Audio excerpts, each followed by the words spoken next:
तो brigadier leader को इस वक्त अंतिम विदाई दी जा रही है। तस्वीरें लगातार हम आपको दिखा रहे हैं जिस तरह से शहीद हुए जवान, अब एक एक कर उनका अंतिम संस्कार किया जाना है। सबसे पहले ब्रिगेडियर लीडर का इस वक्त अंतिम संस्कार का कार्यक्रम कुछ देर में शुरू हो जाएगा। नम आंखों से लोग उन्हें विदाई दे रहे हैं, नमन कर रहे हैं, जिसकी तस्वीरें दिखा रहे हैं। परिवारी जन से लेकर उनके सहयोगी, यहाँ तक कि जो तस्वीरें इस वक्त हम आपको दिखा रहे हैं, हमसे कुछ देर पहले राजनाथ सिंह रक्षा मंत्री यहाँ पर पहुंचे थे। उन्होंने भी आखिरी सलाम किया, आखिरी सैल्यूट किया और श्रद्धांजलि ब्रिगेडियर लीडर को दी है। तस्वीरें लगातार हम आपको दिखा रहे हैं बरार स्क्वायर से, जहाँ पर इस वक्त ब्रिगेडियर लीडर का अंतिम संस्कार और अंतिम दर्शन के लिए उनके पार्थिव शरीर को रखा गया है। और इस वक्त जो तमाम उनके सहयोगी हैं, सेना के बड़े अधिकारी हैं, वो सभी श्रद्धांजलि दे रहे हैं। कुछ देर में उनका अंतिम संस्कार होगा। परिवारीजन मौजूद हैं। और दूसरी तस्वीर सीरियस विपिन रावत की भी घर की उनकी दिखा रहे हैं हम, जहां पर इस वक्त आप तस्वीरें देख सकते हैं। कुछ देर में उनके शव को उनके आवास पर लाया जाएगा और बेस हॉस्पिटल में इस वक्त सीडीएस विपिन रावत का पार्थिव शरीर रखा गया है। तस्वीरें हम आपको दिखा रहे हैं इस वक्त कि किस तरह से एक तरफ ब्रिगेडियर लीडर को अंतिम विदाई दी जा रही है, श्रद्धांजलि दी जा रही है। कुछ देर में उनका अंतिम संस्कार होगा। और इस वक्त बरार स्क्वायर से जो तस्वीरें देख रहे हैं, उनकी 13 साल की बेटी और उनकी धर्मपत्नी इस वक्त अंतिम विदाई देने अपने पति और पिता को पहुंचे हैं। तस्वीरें हम आपको दिखा रहे हैं। कल ये तस्वीरें हमें देखने को मिली थी और इस वक्त शंकर आनंद हमारे साथ जुड़ गए हैं। शंकर, ब्रिगेडियर लीडर को अंतिम श्रद्धांजलि दी जा रही है। इस वक्त उनकी पत्नी और उनकी बेटी उनको अंतिम विदाई देने पहुंचे हैं। क्या कुछ तस्वीरें वहां से दिखाई दे रही हैं?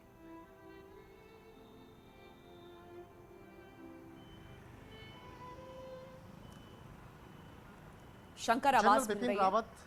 की अगर बात करें तो जिस दिन उनके निधन की खबर मिली थी, उस वक्त में मैं उनके घर पे ही था। और उस वक्त में जनरल रावत की अगर बात कर रहे हैं, जिस वक्त में उनके निधन की खबर आई थी, उस वक्त में मैं उनके घर के ठीक बाहर खड़ा था। और उस वक्त में उनकी बेटी को बार बार मैं देख रहा था, जो बार बार गेट तक आ रही थी और अपने परिजनों से मिल रही थी। उस वक्त में भी उस चेहरे को मैं भूल नहीं सकता हूँ। और उस वक्त में जब उनको औपचारिक तौर पर बताया गया था, तो वो जो उनके उस वक्त का जो हाल है, मैं उस शब्दों में बयान नहीं कर सकता हूँ। हालांकि आज जनरल रावत को पूरा देश आज श्रद्धांजलि दे रहा है। हर कोई अपने नम आंखों से अपनी श्रद्धांजलि दे रहा है और अपने अपने तरीके से दे रहा है। आज देखिए, आप देखे होंगे, अब मैं बहुत ही एक सामान्य बात करने जा रहा हूँ कि आज लोग कई बार अपने सोशल मीडिया पे जिस तरह से अपने डीपी, चाहे व्हाट्सएप की बात करें, व्हाट्सएप पे प्रोफाइल पिक्स लगा रहे हैं जनरल रावत का, या व्हाट्सएप, फेसबुक, तमाम सोशल मीडिया पे देख रहे हैं, तो जनरल रावत की जो चर्चा हो रही है और खास तौर पर उन 11 जवानों, अधिकारियों की बात हो रही है जो पूरे इस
यहाँ पर होना है। और तस्वीरें भी दिखा रहे थे कि सीडीएस विपिन रावत के पार्थिव शरीर को उनके आवास तक लेकर जाया जा रहा है। तस्वीरें राजनाथ सिंह रक्षा मंत्री स्वयं वहां पर मौजूद हैं और तमाम सेना के बड़े अधिकारी भी इस वक्त वहां पर मौजूद हैं। अगर ब्रिगेडियर एल एस लिद्दर की बात की जाए तो इस दुनिया में अब वो नहीं रहे हैं, लेकिन अपने पीछे यादों का एक ऐसा खजाना छोड़ कर गए हैं जो कि आने वाली जनरेशन के लिए बहुत कुछ उनको मिलने वाला है सीखने के लिए।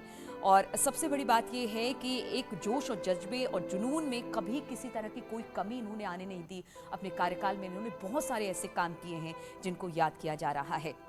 ब्रिगेडियर लखविंदर सिंह लिद्दर कुन्नूर हादसे में असामयिक निधन से इनकी मौत हो गई, लेकिन कहा जा सकता है कि त्रिसेवा सुधारों में बड़े पैमाने पर इन्होंने काम किया।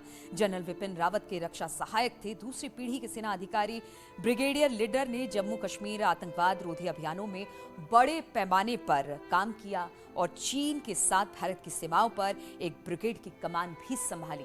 तो इनका जो कार्यकाल रहा बेहद महत्वपूर्ण कार्यकाल रहा। और इस वक्त जब वो सीडीएस के साथ काम कर रहे थे तो भी बहुत सारे महत्वपूर्ण ऐसे मुद्दे थे जो खास तौर पर पड़ोसी देशों के साथ उस पर इनका काम हो रहा था। ब्रिगेडियर एल एस लिद्दर को जल्द ही मेजर जनरल के रूप में पदोन्नत किया जाना था। इसकी सारी तैयारी भी उन्होंने कर ली थी, लेकिन क्या पता था कि शायद वो इस पद पर नहीं पहुंच पाएंगे, नहीं जा पाएंगे या कोई नई जगह पर ना जाकर इस पद को संभाल पाएंगे, क्योंकि अब वो हमारे बीच में नहीं रहे। और एक प्रमुख सदस्य के रूप में सेवा करने के बाद अगली पोस्टिंग की तैयारी जिस तरह से हम आपको बता रहे थे कर रहे थे, लेकिन अब वो इस दुनिया में नहीं है। नम आंखों के साथ उन्हें अंतिम विदाई दी जा रही है, जिसकी तस्वीरें हम आपको बरार स्क्वायर से दिखा रहे हैं। दिल्ली में उनका अंतिम संस्कार किया जाना है। उनके परिवारजन मौजूद हैं और सबसे बड़ी बात, उनकी एक 13 साल की बेटी है जिन्होंने अभी एक पुस्तक भी लिखी थी जिसका जिक्र भी बार बार किया जा रहा है। कविताओं का ये संग्रह था और खुद सीडीएस की पत्नी मधुरिका रावत ने इसका विमोचन किया था। और इस दौरान आप समझ सकते हैं कि एक नन्ही बच्ची ने अपने पिता से ही कहीं ना कहीं वो विश्वास, वो आत्मविश्वास पाया, जिसकी वजह से इतनी कम उम्र में उसने एक कविता लिखी अपने पिता को याद करते हुए, उनको सैल्यूट करते हुए, उनकी वीरता को याद करते हुए। नम आंखों से एक बेटी ने अपने पिता को अंतिम विदाई दी है और तस्वीरें हम आपको दिखा रहे हैं। अब जो एक अंतिम क्रिया होती है, एक अंतिम पड़ाव सैनिक के जीवन का होता है, वो कहीं ना कहीं अब उसकी तरफ आगे बढ़ चले हैं एल एस लिद्दर। तस्वीरें हम आपको दिखा रहे हैं जिस सेना के साथ कदम ताल करते हुए आज तक दिखाई दिए, उस सेना उनके कंधों पर इस वक्त अंतिम पग के लिए तैयार ब्रिगेडियर एल एस लिद्दर।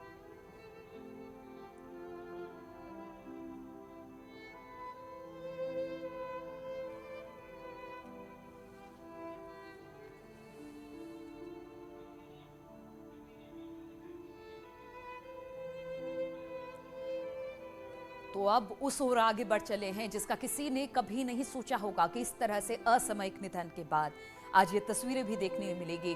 और इस वक्त जो हम तस्वीर दिखा रहे हैं, सीडीएस जनरल विपिन रावत का पार्थिव शरीर उनके आवास 3 कामराज मार्ग की तरफ चल पड़ा है और उस काफिले की तस्वीर भी लगातार हम आपको दिखा रहे हैं। प्रीति हमारे साथ लगातार इस काफिले के साथ चल रही हैं। प्रीति, और कितना वक्त लगेगा उनके आवास तक पहुंचने में? बिल्कुल, मैं आपको बता दूं कि बस 5 से 10 मिनट का मैक्सिमम समय है। बस जो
साथ भी उनका व्यवहार इतना बेहतर था कि लोग उनसे अपनी समस्याओं का जिक्र करते थे, जो उनके स्टाफ थे। और उन्होंने एक व्हाट्सएप नंबर भी दे रखा था कि किसी तरह की कोई परेशानी हो तो आप मुझे बताइए। सेना के तीनों विंग्स को कोऑर्डिनेट करने वाले और पहले सीडीएस थे, और इसके लिए वो लगातार काम भी कर रहे थे, और ये काम रंग भी लेकर आ रहा था। लेकिन और इस वक्त तस्वीरें हम आपको दिखा रहे हैं, नम आंखों के साथ विदाई दी जा रही है उनके पूरे परिवार को। उनकी तस्वीर, उनकी कुछ ऐसी निशानियां वो उनके परिवार, उनकी पत्नी को सौंपा जा रहा है इस वक्त। ये क्षण ऐसा कि कहा जा सकता है कि इसमें शब्द की कमी पड़ गई, लेकिन आप नमन कर रहे हैं उस सैनिक को जिसने अपना सर्वोच्च देश को दे दिया, सर्वस्व देश को दे दिया। और आज उनकी अंतिम विदाई के मौके पर सभी नम आंखों के साथ उनको श्रद्धा सुमन और उनको याद कर रहे हैं। इस वक्त रक्षा मंत्री राजनाथ सिंह परिवार के सदस्यों के साथ, उनकी एक बेटी और पत्नी है जो इस वक्त पहुंची हैं। उनके कुछ चीज़ें हैं वो उनकी पत्नी को सुपुर्द किया गया, उनकी तस्वीरें उनकी पत्नी को दी गई, और अब अंतिम यात्रा पर निकल पड़े हैं ब्रिगेडियर लिट्टर। बरार स्क्वायर से ये तस्वीरें आप देख पा रहे हैं जहां पर राजनाथ सिंह स्वयं मौजूद हैं अंतिम संस्कार के इस मौके पर। और कहते हैं पूरा परिवारजन इस वक्त मौजूद है, लेकिन परिवार के लिए मुश्किल की घड़ी है, लेकिन ये वीर का ही परिवार है, एक सैनिक का परिवार है जो बिल्कुल अपने आप को संयम बनाए रखते हुए यहाँ पर दिखाई दे रहा है। एक पत्नी है, एक बेटी है, और परिवार के पूरे सभी के सभी सदस्य इस वक्त दिखाई दे रहे हैं। अंतिम यात्रा पर ब्रिगेडियर निकल चुके हैं और अब से कुछ देर में उनका अंतिम संस्कार किया जाना है। बरार स्क्वायर दिल्ली से ये तस्वीरें हम आपको दिखा रहे हैं, और समय समय पर हम दिखा रहे हैं कि किस तरह से सीडीएस का पार्थिव शरीर उनके आवास पर पहुंच चुका है। वो तस्वीरें भी हम आपको दिखा रहे हैं। और सबसे बड़ी बात ये है कि जो उनके साथ काम करने वाले हैं लिड्डर के साथ, उसमें से राज्यवर्धन सिंह राठौर भी हैं। उन्होंने कहा कि सेना में सेवा की है ब्रिगेडियर लिड्डर को सबसे प्रतिभाशाली और बहादुर अधिकारियों में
ये कह सकते हैं कि असामयिक मृत्यु ने सबको झकझोर कर रख दिया है। पूरा देश स्तब्ध है। विश्वास नहीं हो पा रहा कि आज ये तस्वीरें इस तरह से देखने को मिलेगी, लेकिन अब ये हमारे बीच में नहीं है। नम आंखों के साथ विदाई और 2 तस्वीरें ब्रिगेड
मौजूद रहे बरार स्क्वायर से।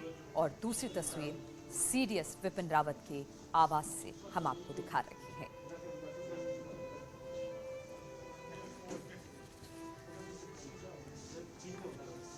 ब्रिगेडियर लिड्डर को दिसंबर 1990 में जम्मू एवं कश्मीर राइफल्स में कमीशन मिला था। जनवरी 2021 में वो सीडीएस के लिए डीए के तौर पर नियुक्त किए गए थे। मेजर जनरल के रूप में पदोन्नति के लिए स्वीकृत होने के बाद उन्हें एक डिवीजन की जिम्मेदारी संभालनी थी, जहां पर वो जाने के लिए तैयार भी हो गए थे। लेकिन क्या पता था कि वो शायद अब वहां नहीं जा पाएंगे और ये जो उनका कार्यक्रम था बेंगलुरु में, वो उनका अंतिम कार्यक्रम होगा, ये किसी ने नहीं सोचा था। उत्तरी